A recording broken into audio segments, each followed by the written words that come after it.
Good morning. My name is Jerome and I run to fight. Sunday, April 4th. We're gonna run 2 miles this morning and I'm gonna talk to you guys about how it's okay to stand up for yourself at work.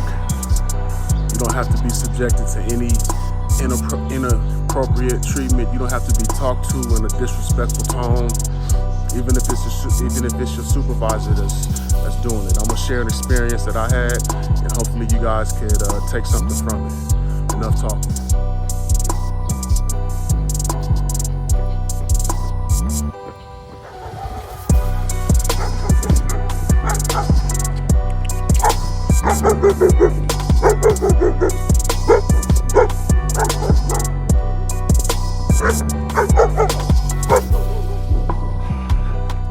One of the many luxuries of going for a run in South Central.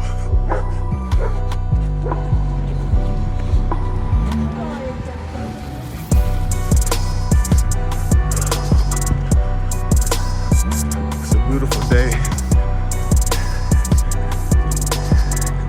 in SCLA. I'm not gonna tell y'all what street I'm on, but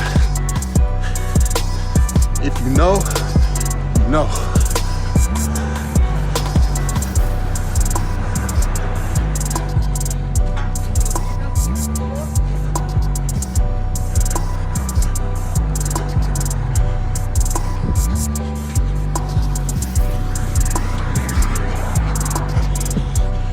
If you know, you know.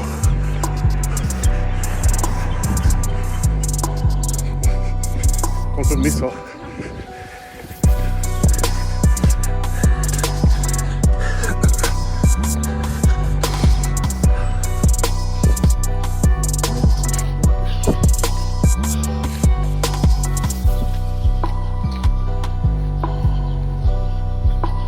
Grace is the pace.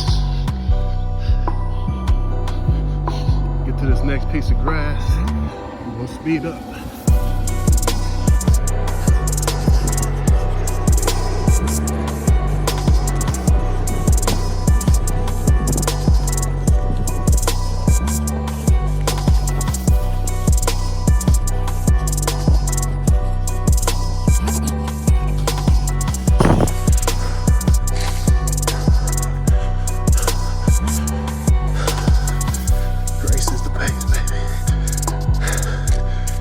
Nothing but time.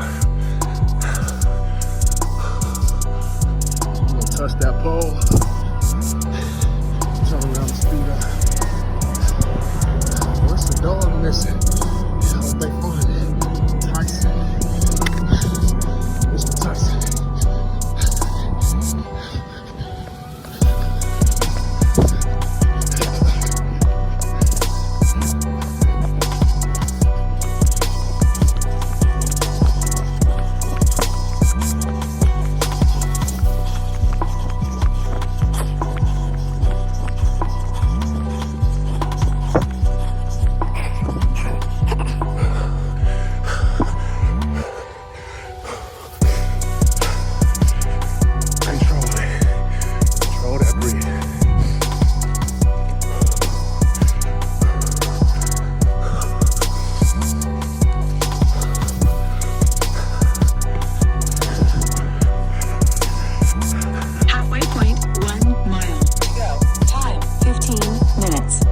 Seconds. Average pace 15:11 per mile. So I'm struggling. I don't know what's going on, because I used to be able to get to 2 miles. I'm at 1.4 miles, and I'm gonna walk. I'm gonna walk. When I get to this pole, I'm gonna turn around, speed up, then walk, speed up, walk for the remainder of the 2 miles.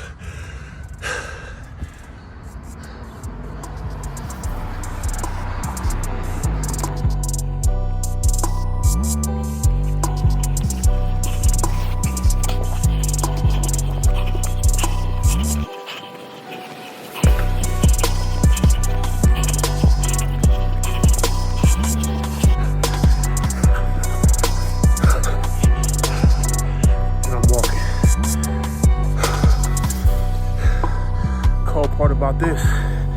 When I run, my knee don't hurt. I start walking, my knee hurt. Cold-blooded. Chilling, man. Appreciate you.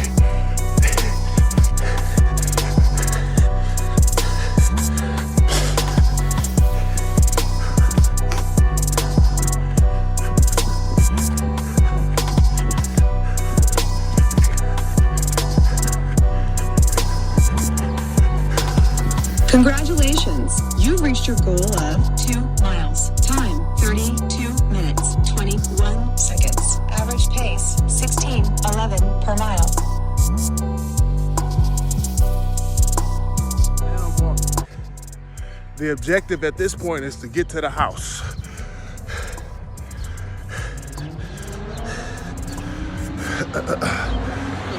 You got it? So I'm walking and my knees back to hurting, but as soon as this is done, I'm gonna go throw some ice on it and watch UCLA beat Gonzaga. And then Monday, I'm gonna watch UCLA beat whoever win out of Baylor and Houston, probably Baylor. But anyway, like I was saying, like some people, and it's not their fault, but it's definitely not my fault, and whoever else is suffering, it's not their fault. But some people get in positions of authority, supervisor positions, and they can't handle it. And I don't mean getting tasks, getting assignments done, or delegating responsibility. I mean they forget that the people that they're supervising are also adults, and sometimes older than them. And how can you talk down and be demeaning to someone that's older than you based on a title that was a title, you know? And most of the time it's the people that haven't earned it, the people that have gotten the spot because of who they know and not because of their experience or what they've done. They haven't earned it, so they don't have the people skills. They don't have the maturity to, you know, deal with adults in a supervisory aspect. I live right off Century, so straight to the airport. So it's gonna be a lot of planes. I'm gonna get through this though. So this is what happened to me. I was at a facility. I work for a department well known. They will remain nameless. And at my facility, there was an event that not proper protocol was followed. I wasn't directly involved. It was the other 2 full-time individuals at my facility. So the supervisor came and had to have a meeting with us, right? I'm already in the office typing something on the computer. By the way, I'm the only male. The other 2 employees are female. The supervisor is female. I'm in the office doing something on the computer. The supervisor walks in and immediately says, "Get off of that computer." I'm like, and so I didn't know if she was joking, serious.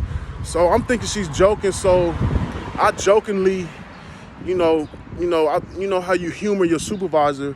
I jokingly kind of get off the computer fast. All right, we being silly at this point.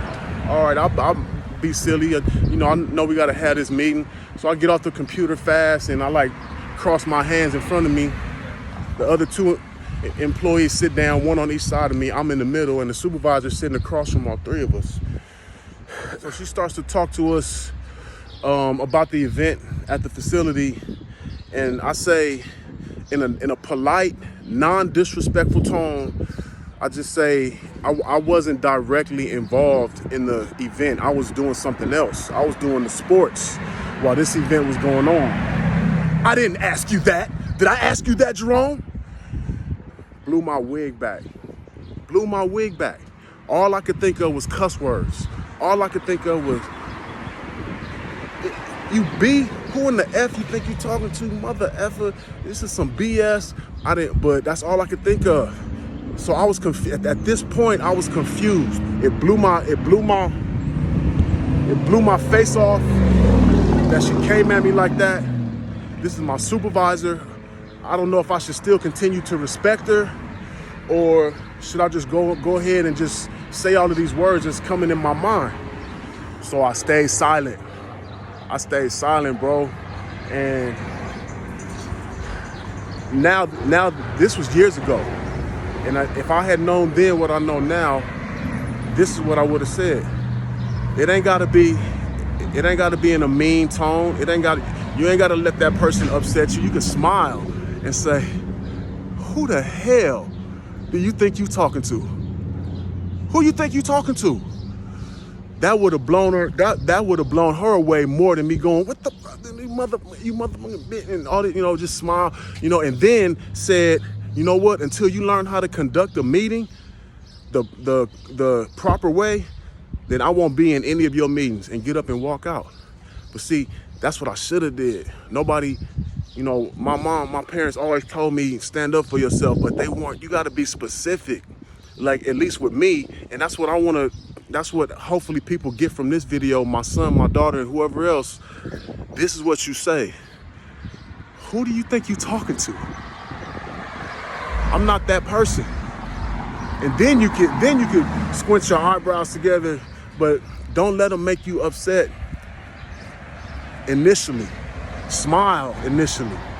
Who the hell you think you talking to? I'm not that person. You can get up and walk out. You don't have to sit and be subjected to that, even if it is your supervisor. And so that's what happened. It made it worse because I was the only male in the room. And I sat through that whole thing. I sat through that whole meeting and didn't say nothing. Now after the meeting, I made a call to my supervisor, and I had to talk with her because I had a good relationship with her. But I sat through that. I sat through that and didn't say a word. And but I wish I had, because it's okay to stand up for yourself. It's okay. She was being disrespectful. She obviously had some stuff going on before she even came to work, before she came to that facility, before she came in that office. She had some stuff going on, and she was just releasing it on me, and in front of these other two female full-time employees. So I learned from it. I don't look at it as a loss. I look at it as a learning experience. I can promise you one thing, it won't happen again. I can promise you that, because I know what to say. Who the hell you talking to? I'm not that person. Whoever you think you're talking to, I'm not him. I'm not her. Look them right in the eyes, because you're gonna be filled with anger, but stay composed. I normally shadow box, but it's Saturday. I'm gonna go throw some ice on my knee, watch these games. But I fight to run, grace is the pace. I do what I hate and I love it. I struggle to be normal, now it's normal to struggle. And pain is progress.